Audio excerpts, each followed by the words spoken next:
Chapter 15 Tata chemicals. Tata chemicals की स्थापना सन 1939 में हुई। विदेशी निर्माता से आयातित टर्बो जनरेटरों की इसकी पहली खेप उन दिनों जारी द्वितीय विश्व युद्ध की भेंट चढ़ गई और समुद्र में डूब गई। इसके बाद इसकी अगली खेप किसी तरह बंबई पहुंची, लेकिन कंपनी की शुरुआती वर्ष अच्छे नहीं रहे। स्थापना कार्य से लेकर उत्पादन कार्य तक कंपनी को तमाम कठिनाइयों का सामना करना पड़ा। इसका सबसे लाभदायक व्यवसाय सोडा ऐश का उत्पादन होता, लेकिन तब इसके उत्पादन की तकनीक उस समय दुनिया की सिर्फ 6 कंपनियों के पास थी, लेकिन टाटा केमिकल्स ने स्वयं इसका फार्मूला तैयार कर लिया। दूसरा कार्य था कम से कम 600 टन दैनिक का उत्पादन। एक केमिकल इंजीनियर दरबारी सेठ ने जेआरडी के सामने केमिकल संयंत्र की पूरी रूपरेखा रखी। जेआरडी ने उससे सहमति जताते हुए इंजीनियरिंग, फैब्रिकेशन एवं नई मशीनों के मीठापुर में संस्थापना की जिम्मेदारी उसे सौंप दी।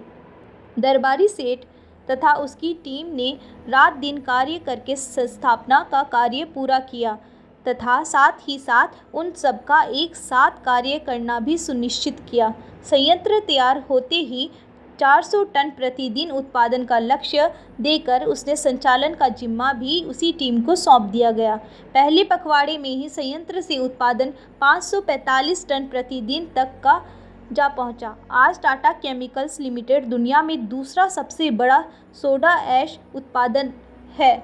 उसकी उत्पादन इकाइयां भारत के अलावा ब्रिटेन, केन्या तथा अमेरिका आदि देशों में है। कंपनी इसके अलावा sodium bicarbonate, sulphuric acid, sodium tripolyphosphate का भी बड़े पैमाने पर उत्पादन करती है। इसके अलावा टाटा केमिकल्स लिमिटेड भारत में यूरिया एवं फास्फेट खादों का सबसे बड़ा उत्पादन है। यही नहीं, भारत में आयोडीन युक्त ब्रांडेड नमक का भी सबसे बड़ा उत्पादन करता है। सन 2003 में टाटा केमिकल्स ने हिंदुस्तान लीवर केमिकल्स का नियंत्रण प्राप्त कर लिया, जो कि फास्फेट वर्ग में पश्चिम बंगाल, बिहार एवं झारखंड में सबसे आगे है। हिंदुस्तान लीवर केमिकल्स का कारखाना हल्दिया में तथा टाटा केमिकल्स के कारखाना मीठापुर, गुजरात एवं बबराला, उत्तर प्रदेश में है। बबराला में इसका नाइट्रोजन खाद उत्पादन हेतु एक संयंत्र भी प्रगति पर है। अपने विशाल तथा विविध क्षेत्रों में डीलर नेटवर्क की वजह से इन वर्षों के दौरान टाटा केमिकल्स ने कई ब्रांडेड कंपनी शुरू किए और किसान प्रशिक्षण प्रोग्राम द्वारा उनकी अच्छी पैठ बनाई। टाटा किसान केंद्रों ने इस दिशा में क्रांतिकारी कार्य किए। टाटा केमिकल्स अपने उन उत्पादों का 10-15% निर्यात भी करती है।